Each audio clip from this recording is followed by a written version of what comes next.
crush everyone under 2000 elo with this one simple opening. In this video, I'm gonna show you exactly how it works so that you can use it in your very next game. It brought insane results to my students under 2000 elo, so you can be the next one. It starts with the move d4, much simpler than the move e4. You need to memorize pretty much nothing here. Instead, focus on understanding the key ideas where the pieces belong. We are going to play e3. This opening is called the Collie Zuckertort system. And the idea is that you place one of your bishops on d3, another one on b2, and we are going to use both of them to be very, very active and destroy our opponent, basically give him a checkmate. I understand it's easier to promise that than to actually execute it, but let me show you how exactly that works. I'm going to immediately play b3 here because I want to stop his key idea. He wanted to play bishop d6 and e5. And I want to stop that at all costs. This is the main counterplay source that my opponent can do. Everything else is not really dangerous. He can always take. I just take it back. I don't care. I have an entire course based on this specific opening, so you can build a full repertoire both for white and black. The link would be in the description. You can learn more about it. Right now, there is a limited time opportunity. You get a full month of live coaching with me. I'm going to analyze your games, play games with you completely for free. Make sure to grab your space. So bishop to e7, no problems. I can either castle or I even like knight to d2 more. So now I have developed all of my minor pieces, and I can also show you this whole thing here. So the bishops are there. The knights are like this, d2 and f3, so that my knight is not blocking my own bishop. This is the starting position of the Collie Zuckertort system. And then the main move is to play knight to e5, as well as to cement it afterwards with f4. This knight is going to provide the foundation of our beautiful attack. I just want to think whether I want to play it immediately or I want to wait one move and castle first. I think I'm going to castle. Just make sure your king is safe first, because he cannot stop me from playing knight e5 anyway. And next move, against approximately any legal move, that would be our response. Of course, with an exception of takes, then we are going to take it back.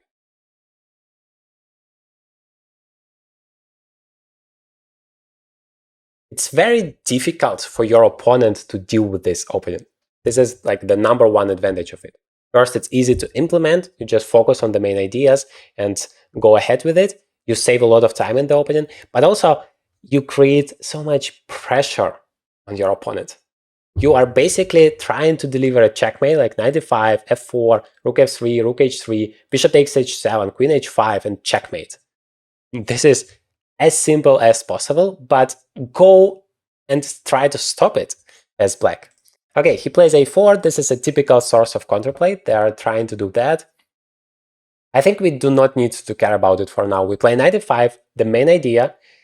Already here it's unpleasant to take, because then this knight has to go and this h7 pawn might be in trouble. I mean, at least it's scary for you. You need to be brave to go for it, and I don't think it's good for you. But if you don't, if you play b5 like you wanted, then this knight c6 is very annoying, and I get a pair of bishops absolutely for free in the open position. I definitely would take it. Okay, that is why he takes. As I said, brave decision. Let's see whether it's going to work out for him. Yes, knight to d7. And now I can still continue with f4 and yeah, proceed with my attack. But let me think if I have a better option. I don't think I have, and I don't think I need, because it's very simple, yet straightforward. For example, I think here I can still play rook to f3. I'm not afraid of the move c4, because I'm going to play bishop h7 check, king takes, rook h3 check, then queen h5, and that is a checkmate on the spot. So he has to try to stop it somehow, but it's not simple. If he's going to push one of those pawns, it's going to create some weaknesses in his camp that I'm going to try to take advantage of. But yeah, at least he created some source of counterplay here. Maybe like the alternative was all the way here instead of knight e5 after a6 to just play a4 and stop it. But in the long run, I mean, rook b8, e5, yeah, maybe that was interesting as well. Okay, he plays h6. I'm just thinking now. No, I think bishop h7 on the previous move was too early. Rook f3, he can play g6, and I'm not ready for the attack. But I'm gonna go ahead and play rook g3. Let's calculate it. c4, I play queen to g4, threatening checkmate in 1. How do you stop it? Very simple question. If you play g6, I play bishop takes g6. Takes, queen takes, and that is just checkmate immediately. If you play g5, that would be better, but that still weakens your king tremendously. I probably can just take anyway. Bishop takes g5. Even if I do step back for a second, h4 is a huge threat. I mean, that is very promising. The alternative would be c4, but that would like waste your time in terms of your attack. You have to assess here how dangerous is it for me that he plays c4 comparing to what I can achieve in the meantime. And I want to build my attack. This is the main promise of this entire opening. Why you're going to succeed so many victories. He doesn't play c4 even. Yes, developing your pieces is a great thing, but I'm already playing queen g4. How do you stop it? The alternative was queen h5, threatening to take on h6. That would be better like against the moves such as g5.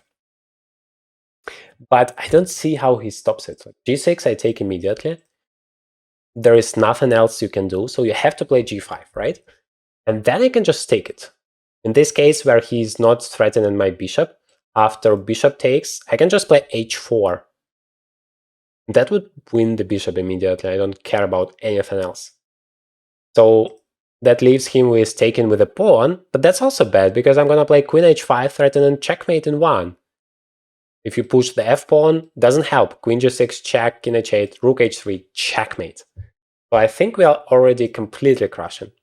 This is exactly the type of result you can expect once you join the 10-day opening mastery. First, of course, watch the entire playlist on this channel. I have a lot of videos on this specific opening covering different responses from the opponent, so that you're like, oh, this opening only works if they play just the moves that they play in this game. But if they play something else, it doesn't work. It's a weird logic. Of course, I cannot show you every single variation inside of one live game, but you have an entire playlist where my opponents play completely different stuff, yet I show you how powerful this opening is, and the win rate is absolutely incredible.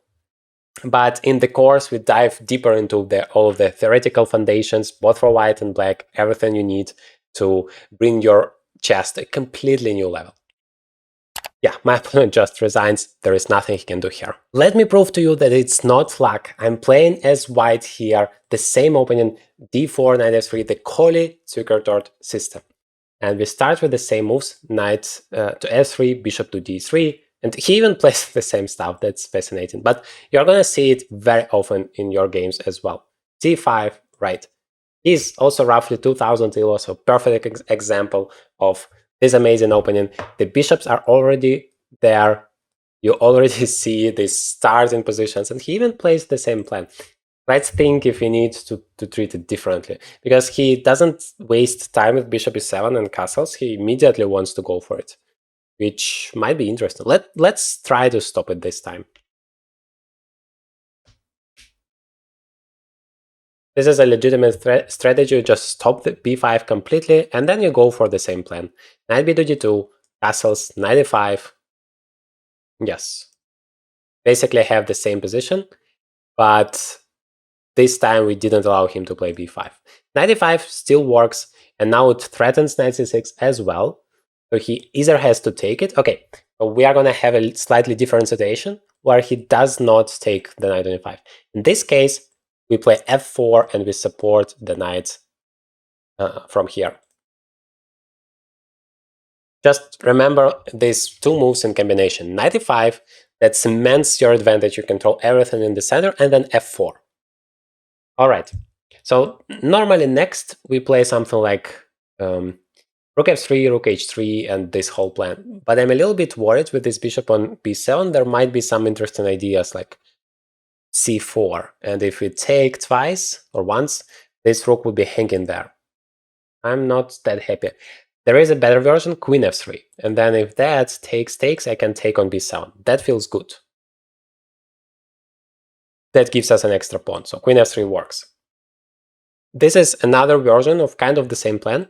Instead of the rook though, this queen comes to h3, where it's gonna put a lot of pressure, and we can even continue with g4, g5. Alright, he plays knight f8. We can immediately play g4, g5. I don't see a problem with it. Once he defends the bishop, of course, c4 is gonna become a threat. At that point, we need to play queen h3. But right now, we can continue with g4. Takes, takes. Yeah, that works. Let's go for it. If you want to play online but on a real chessboard, Chessnut makes it possible. I have this amazing Chessnut Evo for more than a year now, and it completely changed how I play and train chess. I have this real pieces feeling, but I play on chess.com or Lee Chess. I also have my books and studies here, everything in one place, no distractions. Chessnut has a variety of different boards, so you will definitely find exactly what you need, and you get a massive discount if you use the promo code journeytograndmaster on all Chessnut products. The link is in the description. You see that the plan is very simple. You just execute it fast, you save a lot of time on your clock, and the entire pressure is on your opponent. He has to deal with it. Place knight f6 to d7 backwards. I mean, that loses so much time, that cannot be very dangerous. But yeah, maybe from this perspective, it was better to start with queen h3, so that f6 would be never possible. Queen. Ah, wait, no, that would still be possible. All right, then let's just play g5. So that f6 we at least take it, and he has to open up the king if he wants to take with the pawn. And otherwise, we just go ahead with an attack. Maybe instead of queen h3, we are going to play queen h5, and then rook f3, rook h3. So the plan is the same, we play for the checkmate, but of course, depending on what our opponent is doing, the concrete details can be different. For example, at some point, there is a beautiful strategy to take everything, like take the d7 knight, the pawn on c5, and this bishop would be super strong. That would be if he takes with the pawn. Instead, he took with the bishop, which has its pluses and minuses. On the bright side, yes, that idea doesn't work for us anymore, but now you can never get rid of this knight on e5. This is just so beautiful. On top of that, you have this weakness, you have this weakness, so I cannot say it's so great for him. But my king is also a little bit vulnerable. Like normally you would play something like that, but with this bishop, feels a little bit risky. Maybe I can say that I'm not afraid of c4 ever, because I can take and play bishop e4, and then I can play king h1. Or I can go for a completely different strategy, play queen to... maybe queen h5, by the way. He has g6, yeah, g6. Stops my plan. But anyway, I wanted to play knight f3 and knight g5, something like that. Maybe queen g4. I definitely want to continue the attack. The question is, how exactly do I do that?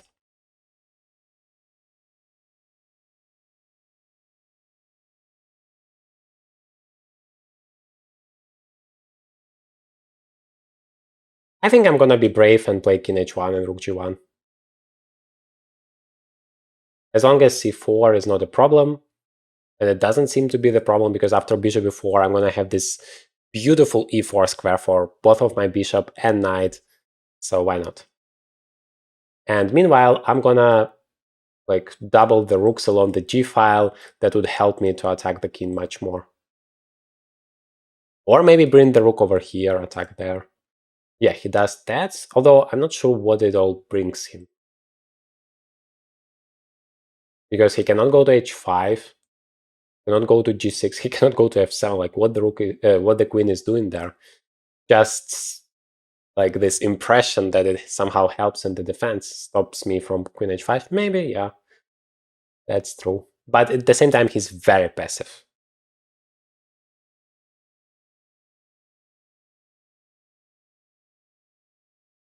And right now, if nobody guards that guy, then c4 is not possible anyway because it's hanging. Although, yeah, there is knight x5 now that the rook is on e7.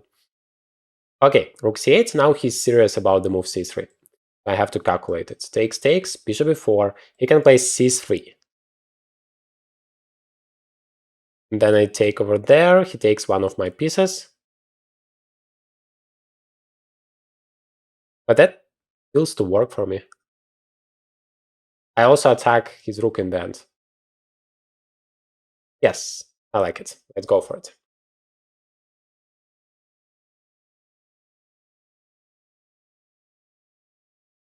Let's hope I didn't blunder here. Write in the comments if you think something else was better.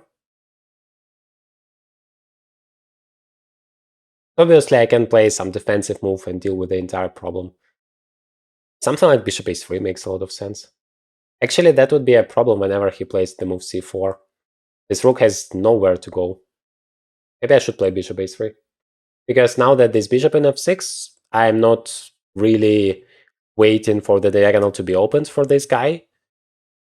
But on a3, it has no counterpart. And this bishop on f6 is never, like this knight on e5 is cemented with those 2 pawns. There's nothing you can do about it. You cannot just take it, but that's also no good news for you.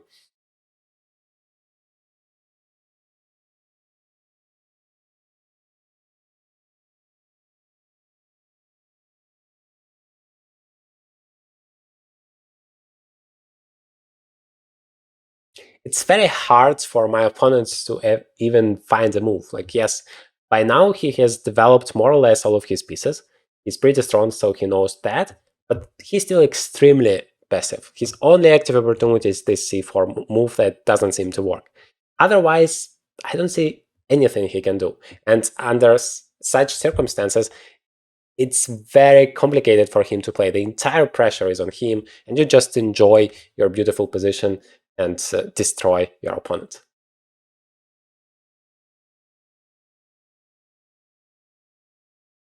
Even though I don't have like very direct ideas how do I give him a checkmate, I don't need to see it immediately. But if he does nothing, then eventually, of course, I'm gonna find a way.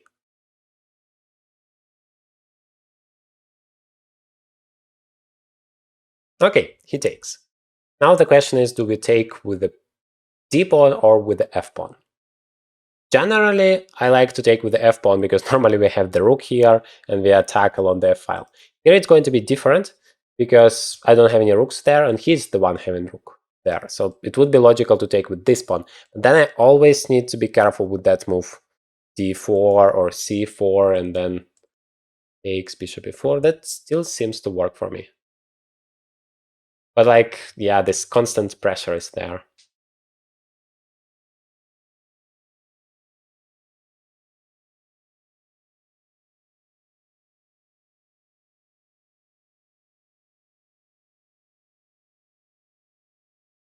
Let's take with this pawn. I think it's more important to make sure this guy is stupid.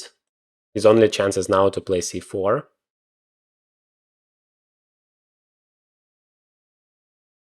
But we always have takes, and bishop e4, attacking the guy. Rook c7. Okay, he defends it, which means now c4 is even more playable. But I like the move bishop a3. First, it kind of pins the pawn, but he can play rook f7. But second, now c3 would not be a threat to win a piece. Rook f7. By the way, now that this bishop is not there, after queen g2, I'm actually threatening to take on g7 with a checkmate. He needs to deal with that threat first. Wait, he doesn't? I think this is just a checkmate he blundered. And I explicitly tripled my pieces on the g file. So you never... That move c takes d doesn't make any sense anyway. It like destroys all of his counterplay potential. But you never ever make your move without thinking what your opponent can do in response. And whenever your opponent makes a move, like I played queen g2, ask yourself, what can be the idea behind that move? Don't think that, I attacked the queen, it just went away and that's all she wrote. No, always think, are there any checks my opponent can give me? Are there any captures? Are there any threats? And this is the check, the capture, and threat all in one move, delivering a checkmate. But my point was, even if I just take it back, like you never can make anything out of this bishop. This pawn is protected. This bishop is super strong. Like, why on earth would you take on d4? It's just a huge positional mistake. if it wouldn't be blunder and checkmate into. Now, if he takes, I just take it back. Maybe he assumed that this rook also helps along the 7th rank, but it doesn't. This is exactly how you use this beautiful opening to crush absolutely everyone under 2000 elo. In this playlist, you can learn so much more about it, how to handle different variations from black. And don't forget, 10-day opening master, amazing opportunity, 50% off right now, 3 months of live coaching with me. The link is in the description.